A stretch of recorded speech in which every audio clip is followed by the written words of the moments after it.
दो बहुत ही महत्वपूर्ण विषयों पर भारतीय जनता पार्टी की ओर से इस प्रेस वार्ता एवं बाइट को आयोजित किया गया है। सबसे पहले सेना का अपमान, सुरक्षा बलों का अपमान, आतंकी मेरे भाईजान, क्या यही कांग्रेस पार्टी की बन चुकी है पहचान? क्या यही इंडिया अलायंस की बन चुकी है पहचान?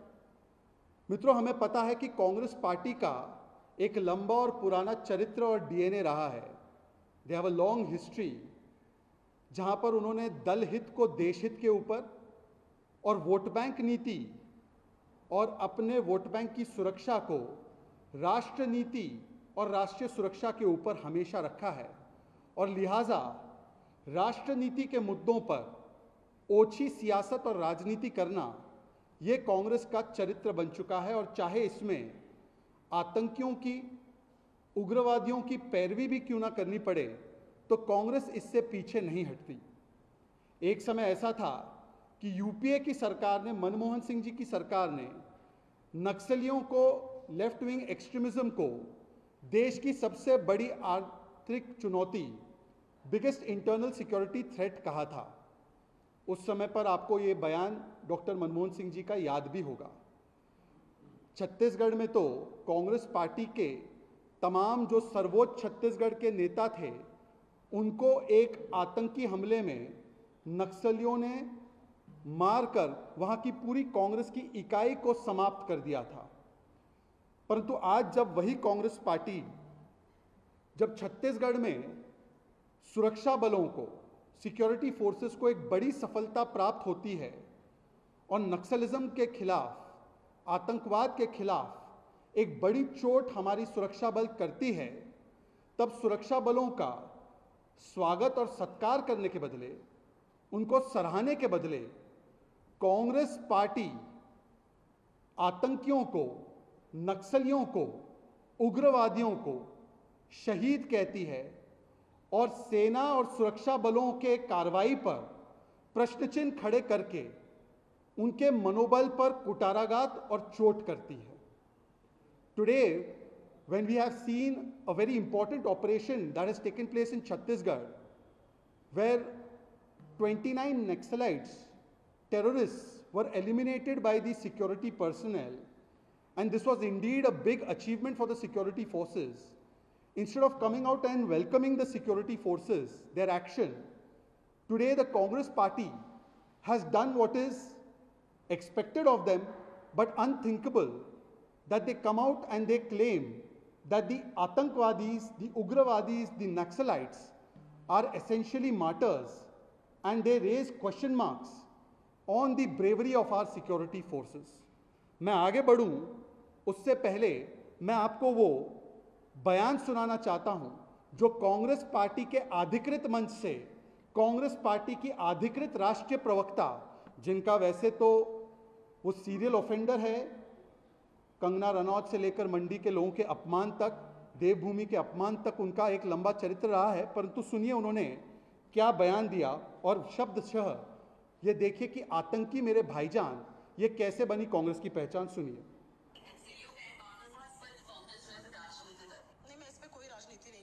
मुझे लगता है इसकी बिल्कुल गहन जांच होनी चाहिए और उन सब लोग जो शहीद हुए, हमारे सुरक्षाकर्मी भी कुछ घायल हुए, उन सबको हमारी संवेदनाएं हैं और इसमें कोई राजनीति का सवाल ही नहीं है।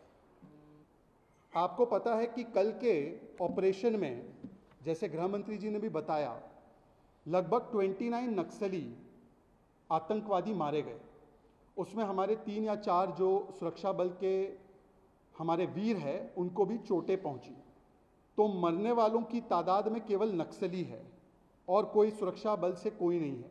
और ये वो नक्सली है जिन पर आप ही के समाचार चैनलों से पता चला है 25 लाख का इनाम है, किसी पे और कुछ इनाम है। किस प्रकार से उनके पास AK-47, इंसास और बड़ी बड़ी मशीन गन्स और राइफल्स थी, ये सारी चीज़ें भी बरामद हुई है। परंतु कांग्रेस पार्टी अधिकृत रूप से कहती है कि इस पूरे ऑपरेशन की, जिसमें सुरक्षा बलों को सफलता प्राप्त हुई, इसकी गहन जांच होनी चाहिए और वो जो सब लोग शहीद हुए हैं, मतलब आतंकियों के लिए वो कह रही है, नक्सलियों के लिए कह रही है कि जो नक्सली शहीद हुए हैं उनके प्रति हम अपनी संवेदना प्रकट करते हैं। मैं आज कांग्रेस पार्टी से पूछना चाहता हूं, नक्सली में आपको शहीद नजर आता है और जो सेना के हमारे शूरवीर हैं उनमें सड़क का गुंडा याद आता है। आपको याद होगा कि इसी कांग्रेस पार्टी ने इसी अधिकृत मंच से उनके अधिकृत नेताओं के द्वारा बिपिन रावत जी, जो देश के पहले सीडीएस थे, उत्तराखंड और गढ़वाल की जान और शान माने जाते हैं, ऐसे बिपिन रावत जी को सड़क का गुंडा कहने का महापाप इस कांग्रेस पार्टी ने किया। इस कांग्रेस पार्टी ने सेना के सेना प्रमुख को सड़क का गुंडा कहा, परंतु नक्सलियों को यह शहीद मानती है।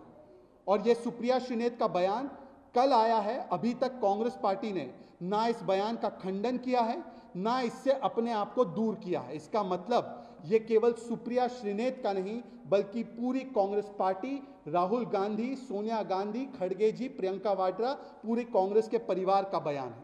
और ये कोई एकलौता ऐसा बयान नहीं है।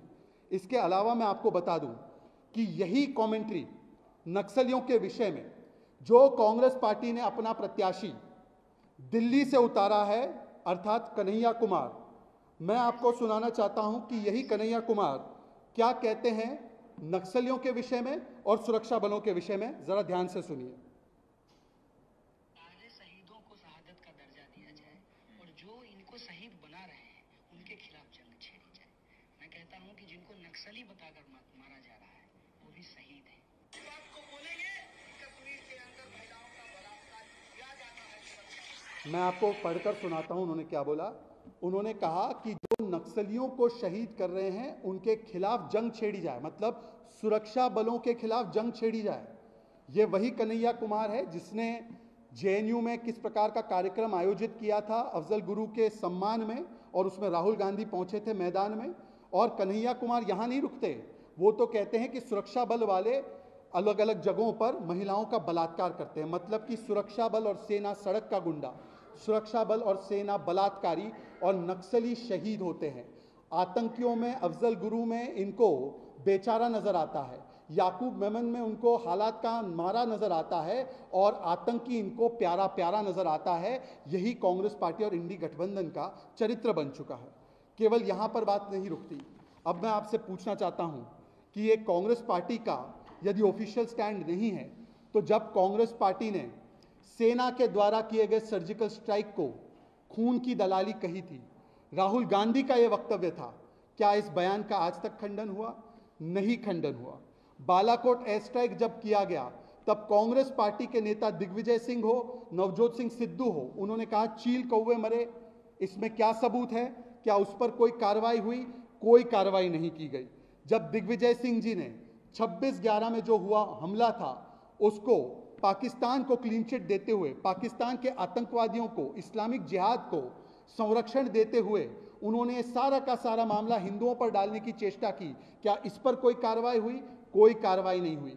जब पुलवामा हमला हुआ तो पुलवामा पर चाहे अधीर रंजन चौधरी हो, चाहे रणदीप सुरजेवाला हो, राम गोपाल यादव जी हो, ममता बनर्जी हो, अलग अलग समय पर इन्होंने भी सुरक्षा कवच इस्लामिक जिहाद को दिया, पाकिस्तान को दिया, और भारत की एजेंसियों पर ही सवाल उठाने का, कुकर्म करने का काम इन्हीं कांग्रेस और इंडिया अलायंस के नेताओं के द्वारा हुआ। और यहां तक कि ओसामा जी भी कहा गया है कांग्रेस के नेताओं के द्वारा, हाफिज सईद जी भी कहा गया है कांग्रेस के नेताओं के द्वारा।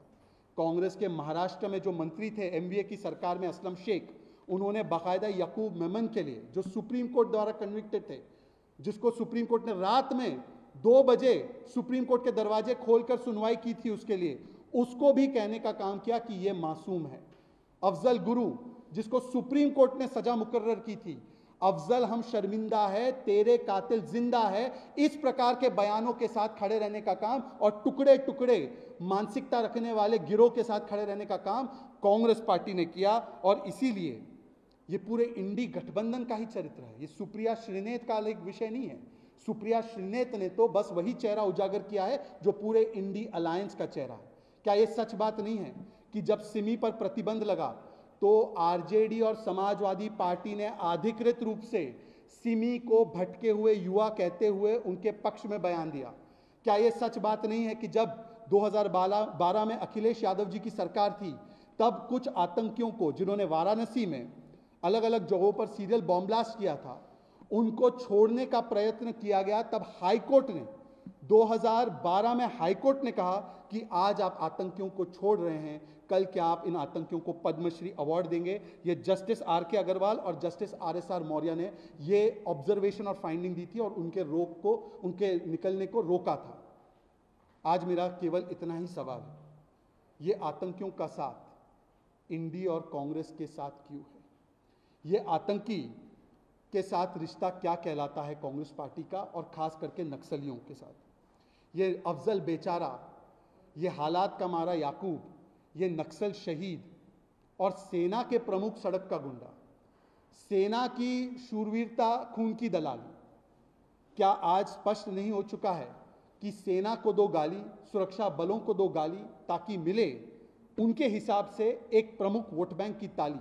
तो क्या वोट बैंक की ताली लेने के लिए अब आतंकवादियों को भी शहीद बताया जाएगा? ये सवाल मैं अधिकृत रूप से पूछ रहा हूं और कांग्रेस पार्टी बताए, क्योंकि पिछले कुछ वर्षों में, इस विषय को समाप्त करते हुए केवल इतना कहना चाहता हूं कि पिछले 10 वर्षों में जो जीरो टॉलरेंस ऑन टेरर की पॉलिसी अपनाते हुए मोदी सरकार के तहत नक्सलिज्म और लेफ्ट विंग एक्सट्रीमिज्म पर जो कठोर कार्रवाई हुई है, तो इसमें नक्सली हिंसा 70% से गिरी है।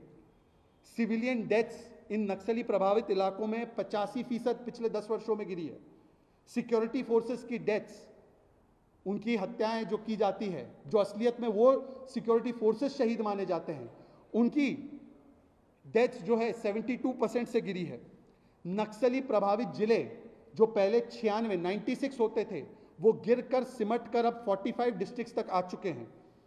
और जो पिछले कुछ महीनों में हमारी छत्तीसगढ़ की सरकार आई है, उस छत्तीसगढ़ की सरकार के तहत और केंद्र की सरकार के तहत जो कार्रवाई हुई है, तो अभी तक 80 नक्सलियों को खत्म किया गया है, एलिमिनेट किया गया है, और लगभग 125 नक्सलियों को गिरफ्तार किया गया है और 150 नक्सलियों ने सरेंडर किया है। जब कांग्रेस की छत्तीसगढ़ की सरकार थी तो उनका क्या रुख और रवैया था, आप आंकड़ों से ही देख सकते हैं। और कांग्रेस की सरकार जब थी तब left wing extremism, red corridor कितना छाया हुआ था, ये भी आप देख सकते हैं। और आज उसी नक्सलियों की पैरवी कर रहे हैं कांग्रेस पार्टी के लोग, क्योंकि जब चुनाव हार रहे हैं तो मोदी विरोध में आज आतंकियों के साथ, उग्रवादियों के साथ खड़े रहने में भी उनको कोई संकोच महसूस नहीं हो रहा। दूसरा विषय मित्रों, अभी मैंने आपको बताया कि अब तो राहुल गांधी जी ने शुरू किया था मुंबई में शक्ति के अपमान से, उसके बाद आपने देखा कि युवा शक्ति और नारी शक्ति का अपमान कांग्रेस के नेताओं ने किया। जिस प्रकार से रणदीप सुरजेवाला ने हेमा मालिनी जी पर टिप्पणी की, ये सुप्रिया श्रीनेत ने जो टिप्पणी कंगना रनौत पर की, उसके अलावा आपने देखा कि सेना और सैन्य शक्ति पर जो अभी सुप्रिया श्रीनेत, कन्हैया कुमार जैसे लोग बोलते आ रहे हैं लगातार और उनके शूरता पर सवाल खड़े कर रहे हैं, परंतु अब शक्ति, युवा शक्ति, नारी शक्ति और सैन्य शक्ति के बाद कांग्रेस पार्टी ने जनशक्ति के खिलाफ भी सुपारी लेने का काम किया है। यह अति महत्वपूर्ण विषय है जिसको मैं आपके समक्ष रख रहा हूं। कल आपके समाचार चैनलों ने सब जगह बताया है कि कांग्रेस के इंडी अलायंस और उनके साथी जेएमएम के एक बहुत बड़े नेता नजरुल इस्लाम साहब ने देश की जनशक्ति का अपमान करते हुए देश की जनता के द्वारा चुने गए प्रधानमंत्री को मारने की, और केवल मारने की नहीं बल्कि उनको 400 फीट जमीन में गाड़ने की सरेआम सार्वजनिक तरीके से, वो भी चुनावी मंच से धमकी दी है। ये कांग्रेस की मानसिकता, जेएमएम की मानसिकता, इंडी अलायंस की मानसिकता को दर्शाता है। और ये जो गाली गलौज, अपमान, धमकी की राजनीति है, ये कोई संयोग नहीं है, ये सोचा समझा प्रयोग है। क्योंकि 2 दिन पहले कांग्रेस के एक प्रत्याशी छत्तीसगढ़ में प्रधानमंत्री नरेंद्र मोदी जी को मारने की बात करते हैं। आप देख सकते हैं उनका नाम, और वो क्या कह रहे थे कि वो आएंगे और मोदी जी मरेंगे, इस प्रकार का बयान दिया। उससे एक दिन पहले चरणदास महंत जो कांग्रेस पार्टी के वरिष्ठ नेता है छत्तीसगढ़ में, वो कोट अनकोट कहते हैं कि प्रधानमंत्री को लाठी से मारने वाला कोई चाहिए।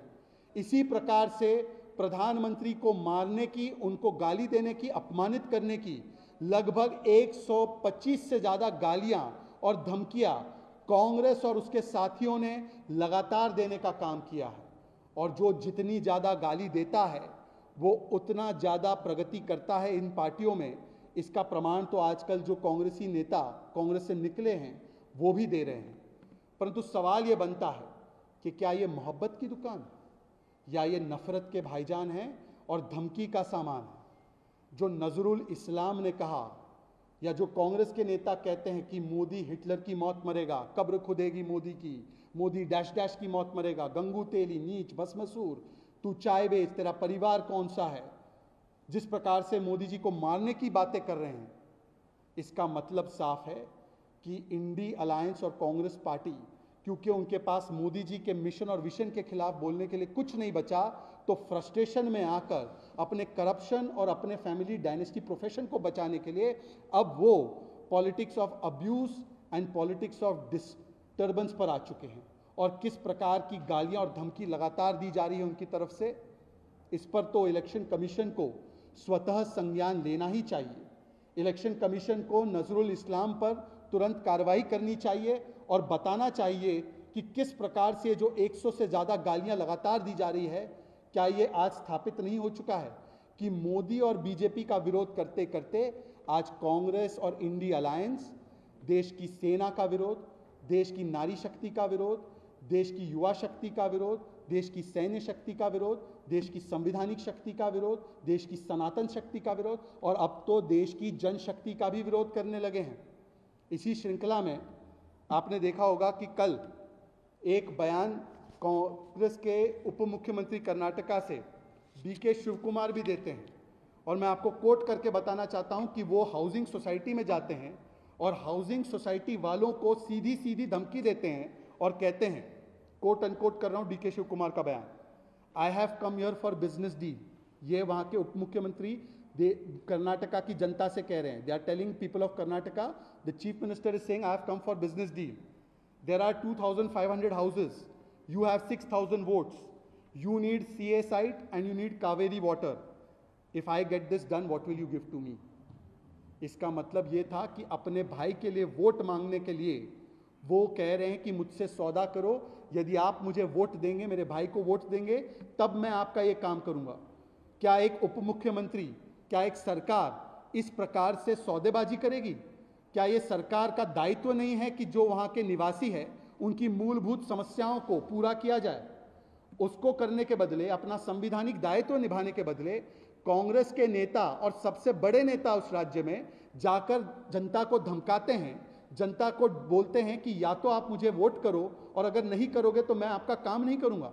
और केवल एक बार नहीं, इससे 2-3 दिन पहले डीके शिव कुमार का दूसरा बयान, मेरे भाई के लिए वोट करो वरना वाटर सप्लाई नहीं मिलेगा और एनओसी नहीं मिलेगी। क्या ये सीधे सीधे इलेक्शन कमीशन द्वारा मॉडल कोड ऑफ कॉन्डक्ट का और रिप्रेजेंटेशन ऑफ पब्लिक एक्ट का ये सीधा सीधा वायलेशन है या नहीं है कि आप इस प्रकार से जनता को ब्लैकमेल कर रहे हैं, जनता को धमकी दे रहे हैं, अपने संवैधानिक पद का दुरुपयोग कर रहे हैं और उनसे कह रहे हैं कि यदि आपने मेरे भाई को नहीं जिताया तो मैं आपका जीना यहाँ पर मुश्किल ही नहीं नामुमकिन कर दूंगा और अपने संवैधानिक दायित्व को नहीं निभाऊंगा। इससे 2 दिन पहले कांग्रेस के एक और मंत्री सुधाकर जी कहते हैं कि अगर आपने कांग्रेस के प्रतिनिधि को 70,000 वोटों से नहीं जिताया तो मैं 25 करोड़ का ग्रांट जो है वो तब नहीं कराऊंगा, अगर आपने जिताया तब 25 करोड़ का ग्रांट मैं आपकी कॉन्स्टिट्यूंसी के लिए जारी करूंगा। क्या ये इस प्रकार से धमकी दी जाएगी जनता को?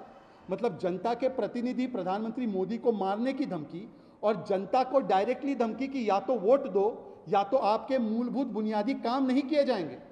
इलेक्शन कमीशन को तुरंत प्रभाव से इन बयानों का भी स्वतः संज्ञान लेते हुए इस पर कठोर से कठोर कार्रवाई करते हुए डीके शिव कुमार और कांग्रेस के कर्नाटका के तमाम उन मंत्रियों पर न केवल कार्रवाई करनी चाहिए परंतु उनको चेतावनी देनी चाहिए कि क्योंकि आप काम नहीं करते और अंततः जनता को ब्लैकमेल करते हैं कि यदि काम करवाना चाहते हो तो मेरे भाई को वोट दो, इस प्रकार की इलेक्टोरल मैल प्रैक्टिस पर तुरंत उनको कार्रवाई करनी चाहिए। इन तमाम सवालों पर कांग्रेस पार्टी और इंडी के नेता एक करके एक जवाब दे, ये मेरी उनसे अपेक्षा है। धन्यवाद आपका। मुझे लगता है कि धीरे धीरे ऐसी स्थिति निर्माण हो रही है कि लोगों को लगने लगा है कि हमारा गुनाह क्या है पश्चिम बंगाल में। क्या एक हिंदू अपनी रामनवमी की शोभा यात्रा भी नहीं निकाल सकता वहाँ पर बिना हिंसा का शिकार हुए? वहाँ पे ना ईडी की टीम सुरक्षित, ना एनआईए की टीम सुरक्षित, ना वहाँ पे सांसद सुरक्षित, संदेश खाली की महिलाएं भी नहीं सुरक्षित। रामनवमी के पर्व पर जो राम राम जय श्री राम करते हुए हमारे भोले भाले मासूम जो हिंदू पर्व को मनाने वाले हिंदू भी नहीं सुरक्षित। तो सुरक्षित कौन है पश्चिम बंगाल में? केवल संदेश खाली के अपराधी शाहजहां शेख और भ्रष्टाचार करने वाला टीएमसी का सिंडिकेट? क्या पश्चिम बंगाल में इस प्रकार की स्थिति निर्माण हो चुकी है? और प्रतिवर्ष राजनीतिक हिंसा रामनवमी का अवसर हो, चुनाव का अवसर हो, किस प्रकार से की जाती है, या पोस्ट पोल वायलेंस हो, और उसमें कौन शिकार होता है, ये हमने देखा है। और जब मुख्यमंत्री जी ही ऐसे बयान देंगी, पिछले वर्ष उन्होंने सारे दंगाइयों को क्लीन चिट देने वाला बयान दिया था रामनवमी के अवसर पर। अभी भी जो रामनवमी पे उन्होंने ट्वीट किया है, तो ऐसा प्रस्तुत किया जाता है कि उनके ट्वीट के द्वारा कि रामनवमी में जो रामनवमी को सेलिब्रेट करते हैं तो वो तो दंगाई होते हैं, और इसलिए उनको एक वार्निंग देनी पड़ती है कि आप जो है शांति बनाए रखिए। और जो दूसरे मजहब के त्यौहार होते हैं उनके लिए तो कहा जाता है कि ये अमन के दूत हैं, और जो भी ये कर रहे हैं ये तो शांतिप्रिय तरीके से कर रहे हैं। तो जब इस प्रकार का व्यवहार और मानसिकता होगी तो मुझे लगता है कि ये बहुत दुर्भाग्यपूर्ण स्थिति है जो पश्चिम बंगाल में देखने मिल रही है। इससे पहले भी आपने देखा है दुर्गा पूजा विसर्जन पर रोक और एक दूसरे धर्म के प्रोसेशन को जाने देना। तो इस भेदभाव के भाव के साथ यदि बंगाल की सरकार काम कर रही है तो यह अति दुर्भाग्यपूर्ण है। बहुत धन्यवाद।